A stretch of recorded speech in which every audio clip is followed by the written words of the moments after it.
Bom, com essa aula a gente chega ao fim desses capítulos que são introdutórios da disciplina e que avaliam aí propriedades gerais dos sinais e propriedades dos sistemas e até sistemas lineares e invariantes no tempo, né, os famosos slits, cuja resposta ao impulso caracteriza completamente o sistema.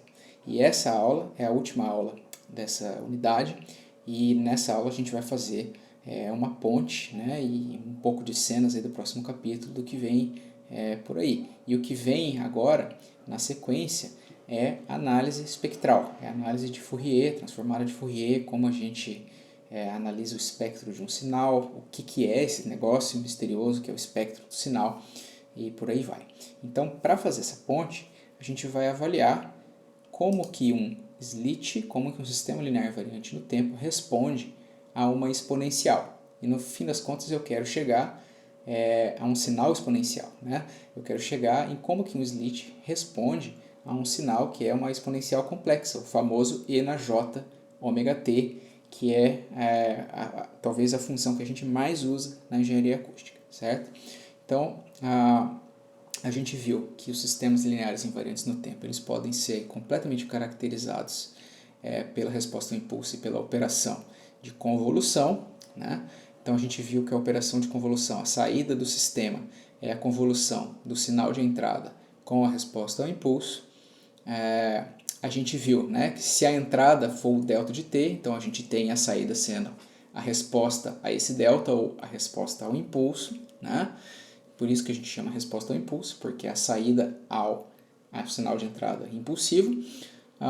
E o que a gente quer estudar nessa aula é o que acontece se o x de t, entrando num slit, né, num sistema linear invariante no tempo, for um sinal desse tipo aqui, um e na st, em que s pode ser real ou pode ser, no final das contas, a gente está mais interessado no S sendo o j ômega, né? Então a gente vai ter um sinal do tipo e na j ômega t. Tá? Então o que acontece com a saída de um sistema linear invariante no tempo quando a entrada é esse tipo de sinal aqui e na st? Tá? É isso que a gente quer responder nessa aula. Então a gente vai ver um pouquinho de matemática que é bem simples, né? A gente tem a integral de convolução e aqui a gente vai ter um sinal de entrada aí na st. Então a integral de convolução é a integral de menos infinito até mais infinito do h de tal x de t menos tal, de tal. E eu posso escrever, já que o x vai ser o e na s de t, eu vou ter a integral de h de tal e na s, e aí eu vou avaliar em t menos tal, que é o argumento aqui dessa função, certo? Então a gente vai ter h de tal e na s de t menos tal. E eu vou quebrar essa função aqui em duas, então eu vou ter a integral do h de tal e na s de t e na menos s de tal, certo? E no final das contas, esse e na s de t, ele não é função da variável de integração tal aqui, certo? Então eu posso tirar ele para fora da integral. Então a gente vai ter o e na s de t, que é o sinal de entrada, o original, né? Nesse caso é um sinal exponencial, né? E a gente tem um termo aqui que é a integral de h de tal, e na menos s tal, de tal, certo? Pois bem, finalmente a gente pode escrever isso numa forma um pouquinho mais resumida, tá? Em que o y de t vai ser e na st hs, em que hs é essa integral aqui de menos infinito até mais infinito do h de t e na menos st dt. Note que eu troquei a variável de integração aqui de tal, aqui nesse quadro aqui, para t nesse último quadro aqui. Isso é indiferente, né? Porque a variável de integração a gente pode mudar sem problema nenhum. Na verdade, não mudou nada, só mudou a letra, né? Tipo, o caractere que eu uso como variável de integração. Mudou de tal para t. Então, mas no final das contas não mudou absolutamente nada na operação, certo? Então a gente vai ter o y de t, a resposta do sistema a este sinal aqui, ponderado por um termo aqui, hs, que é dado por essa integral. Mas a gente pode esquecer talvez um pouco que esse hs é uma integral e simplesmente entender que ele é uma ponderação. Então a saída do meu sistema vai ser o sinal original multiplicado por um termo de ponderação, certo? E aí, se eu tiver que esse S, né, ele for um J ômega, o meu sinal original é um E na J ômega t, foi o que entrou no meu sistema. E a saída do meu sistema vai ser um termo, H de J ômega, multiplicado por esse E na J ômega t, que é o sinal original que entrou no meu sistema, linear e invariante no tempo. E aí, o meu H de J ômega é essa integral aqui, de menos infinito até mais infinito, do H de t, E na menos J ômega t, dt. Tá?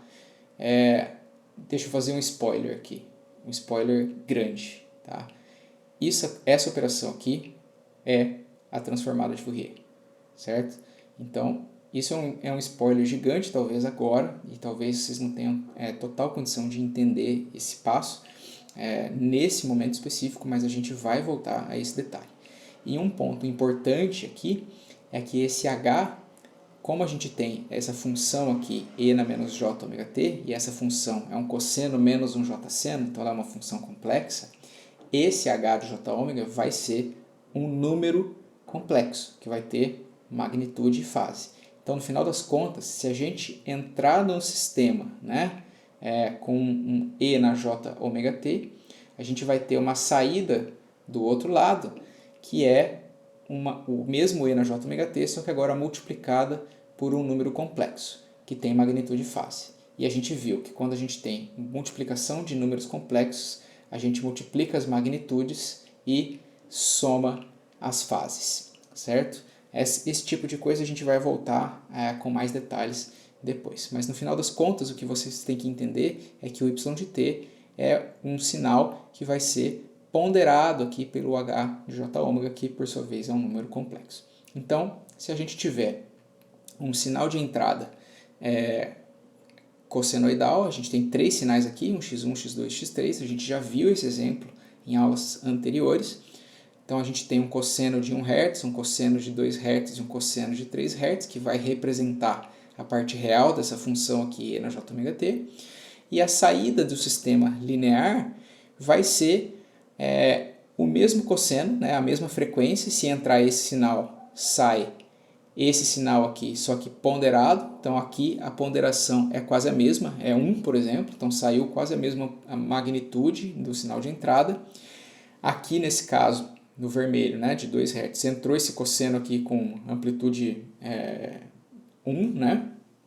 E saiu um cosseno com uma amplitude um pouquinho menor e mudou a fase, né? Porque essa fase está encapsulada aqui no H J ômega, essa mudança de fase, né? Neste número complexo aqui.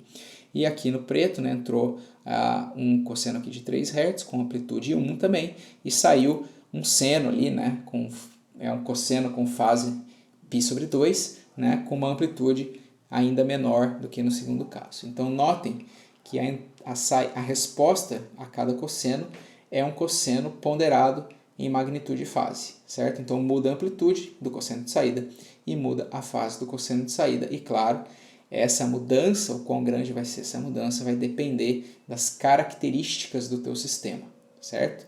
Que vai ser dado, no final das contas, como eu falei aí, grande spoiler, pela transformada de Fourier da resposta ao impulso. E a gente vai ver isso depois com bastante detalhe lá no Teorema da Convolução, quando a gente fizer isso e operar isso de forma mais formal, certo? Mas esse insight dessa aula é muito importante para a gente entender que toda frequência que entra num sistema linear invariante no tempo sai do outro lado. Pode acontecer até uma coisa curiosa, né? Se o H for um número tão pequeno que entra bastante sinal e sai muito pouco sinal lá do outro lado, certo? Pode acontecer isso. Ou pode amplificar, ou pode manter amplitude, etc., como a gente demonstrou aí nesses exemplos.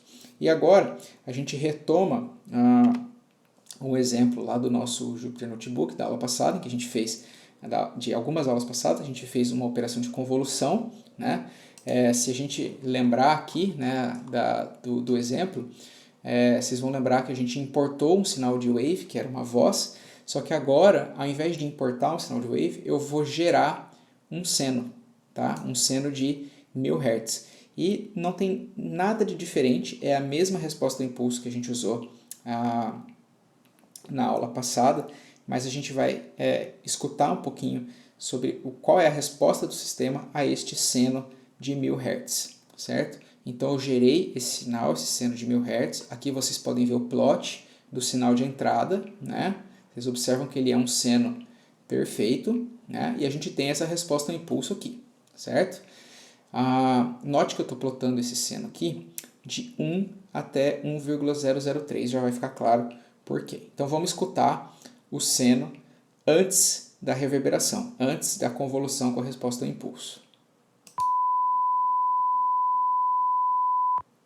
É um apito, né? Perfeitamente, é o que a gente esperava. Se a gente escutar a resposta ao impulso,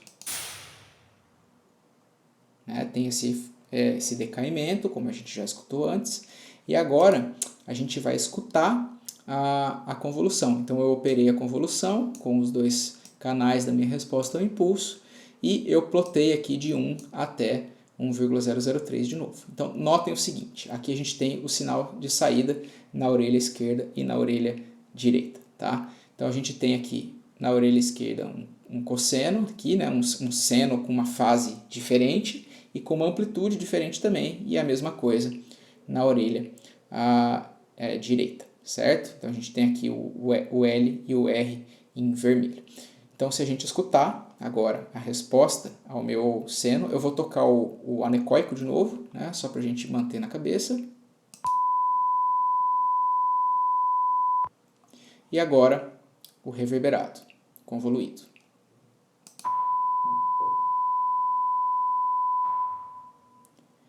Então, dá para notar algumas coisas muito interessantes, né?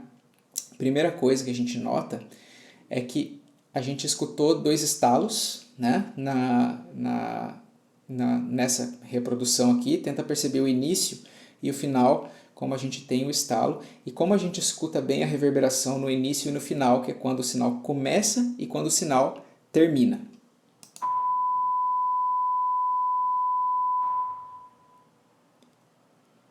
Mas fora isso, fora o início e o fim, a gente não nota, né, a reverberação, porque exatamente durante o regime permanente a gente está reproduzindo perfeitamente um cosseno, que é esse cosseno que vocês enxergam aqui de 1 até 1,003 segundos. Tá? Agora, se eu plotar este cosseno, por exemplo, de 0 até 4 segundos, né, essa saída do meu sistema, né,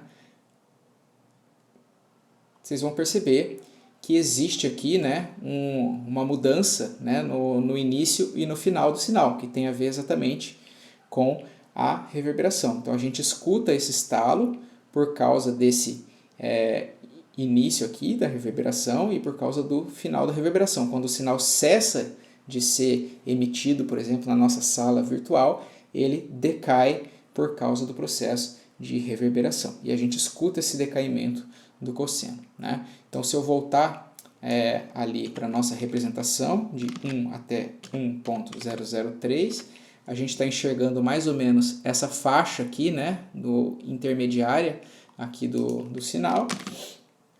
E vocês vão notar que a amplitude, né, do meu sinal original é um seno, então ela começa ali em 0, exatamente, certo?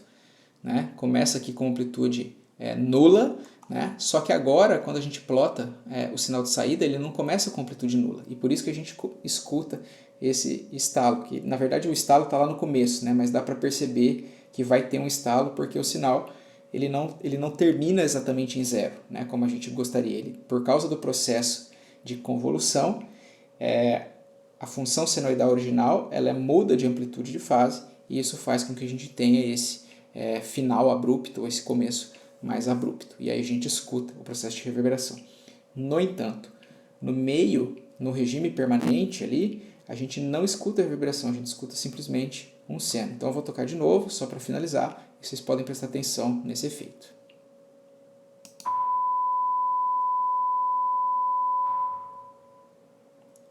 Beleza?